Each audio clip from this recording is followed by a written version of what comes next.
तो भारतीय शेयर बाजार में लगातार 5 दिनों से जो गिरावट का सिलसिला चल रहा है, आखिर हुआ क्या है? बाजार अचानक इतना नीचे क्यों आ गया? चलिए आज के इस विश्लेषण में इसी बड़ी गिरावट के पीछे की वजहों को एक-एक करके समझने की कोशिश करते हैं।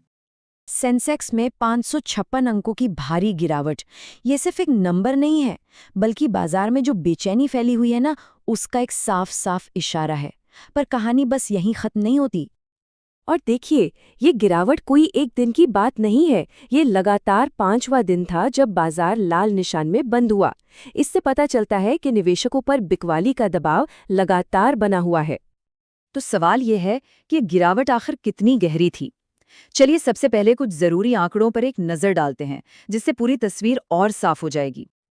तो देखिए, सेंसेक्स और निफ्टी 50 दोनों ही ½ % से ज्यादा गिरे। पर यहाँ जो सबसे गौर करने वाली बात है वो ये है कि ये मार सिर्फ बड़ी कंपनियों पर ही नहीं पड़ी। नहीं, मिड कैप और स्मॉल कैप इंडेक्स का भी हाल कुछ ऐसा ही था।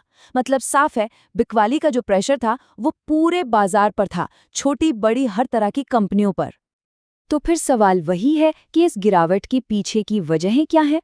आइए सबसे पहले भारत के अंदरूनी यानी घरेलू कारणों को समझने की कोशिश करते हैं।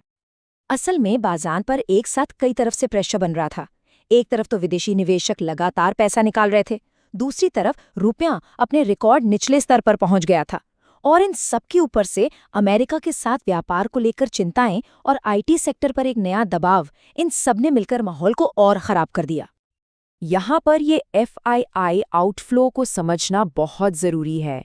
देखिए, जब विदेशी संस्थागत निवेशक मतलब कि बड़े बड़े फॉरेन फंड्स भारतीय बाजार से अपना पैसा बाहर निकालने लगते हैं ना, तो इसे मार्केट में भरोसे की कमी के तौर पर देखा जाता है। और फिलहाल बिल्कुल यही हो रहा है। आईटी सेक्टर की बात करें तो उस पर तो दोहरी मार पड़ रही है। पहली तो अमेरिका में H-1B वीज़ा फीस बढ़ने की खबर, जिसका सीधा असर हमारी आईटी कंपनियों की कमाई पर पड़ सकता है, और दूसरी दुनिया भर में बॉन्ड यील्ड्स का बढ़ना, जो टेक्नोलॉजी स्टॉक्स पर एक अलग ही दबाव बना रहा है। लेकिन ये कहानी सिर्फ घरेलू वजहों तक सीमित नहीं है। भारतीय बाजार पर दुनिया भर में हो रही घटनाओं का भी बहुत बड़ा असर पड़ रहा है। चलिए जरा देखते हैं कि दुनिया में क्या चल रहा है। अमेरिका का बाजार यानी वॉल स्ट्रीट महंगाई के डर से पिछले 2 दिनों से लगातार गिर रहा है। वहीं एशियाई बाजारों में भी 1 महीने की तेजी के बाद एक तरह का ब्रेक लग गया है। दुनिया भर के निवेशक बस इंतजार कर रहे हैं कि अमेरिकी फेडरल रिजर्व अगला कदम क्या उठाता है। तो बाजार में एक वेट एंड वॉच वाली सिचुएशन बन गई है। और इसका सीधा नतीजा ये हुआ है कि दुनिया भर के निवेशक बहुत सतर्क हो गए हैं। वो अमेरिकी फेडरल रिजर्व के इशारे का इंतजार कर रहे हैं और कोई भी बड़ा रिस्क लेने से बच रहे हैं, जिसका असर हमारे भारतीय बाजार पर भी साफ साफ दिख रहा है। अच्छा, अब इस बड़ी तस्वीर से थोड़ा अंदर चलते हैं और देखते हैं कि इस गिरावट ने अर्थव्यवस्था के किन हिस्सों पर सबसे ज्यादा असर डाला, कौन कौन से सेक्टर्स गिरे और क्या कोई ऐसा भी था जो इस तूफान में भी टिका रहा। गिरावट का असर तो लगभग हर जगह था। आईटी, ऑटो और रियल एस्टेट जैसे बड़े सेक्टर्स में जबरदस्त बिकवाली हुई। इस पूरे अंधेरे में अगर कोई उम्मीद की किरण थी तो वो था मेटल सेक्टर, जो थोड़ी सी बढ़त के साथ हरे निशान में बंद होने में कामयाब रहा। इससे पता चलता है कि गिरावट कितनी ज्यादा फैली हुई थी। और अगर बड़ी कंपनियों की बात करें तो कई दिग्गज शेयर दबाव में थे। सेंसेक्स में पावर ग्रिड, टाटा मोटर्स और TCS जैसे बड़े नामों में काफी गिरावट आई। वहीं निफ्टी 50 पर श्रीराम फाइनेंस, अदानी एंटरप्राइजेस और डॉक्टर रेड्डीज जैसे स्टॉक्स सबसे ज्यादा टूटने वालों में शामिल थे।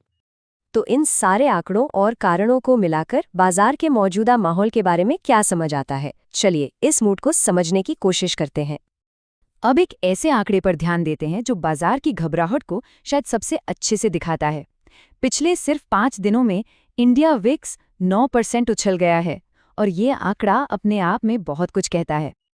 अब ये इंडिया विक्स है क्या? इसे फियर इंडेक्स भी कहते हैं, मतलब डर का मीटर। ये बस ये मापता है कि ट्रेडर्स को आने वाले समय में बाजार में कितनी ज्यादा उथल-पुथल की उम्मीद है। और इसका 9% बढ़ना, ये एक सीधा और साफ संकेत है कि बाजार में घबराहट और अनिश्चितता का माहौल कितना बढ़ गया है। तो कुल मिलाकर इस पूरी गिरावट का सार यही है कि ये किसी एक वजह से नहीं हुई है। ये दरअसल ग्लोबल अनिश्चितता और घरेलू दबावों का एक कॉकटेल है, जिसने बाजार में बेहद सावधानी वाला माहौल बना दिया है। ऐसे में सबसे बड़ा सवाल अब यही है कि जब बाजार में डर का माहौल बढ़ रहा है तो इस लगातार गिरावट के सिलसिले को तोड़ने के लिए अगला पॉजिटिव ट्रिगर क्या होगा? ये एक ऐसा सवाल है जिसका जवाब हमें आने वाला वक्त ही देगा।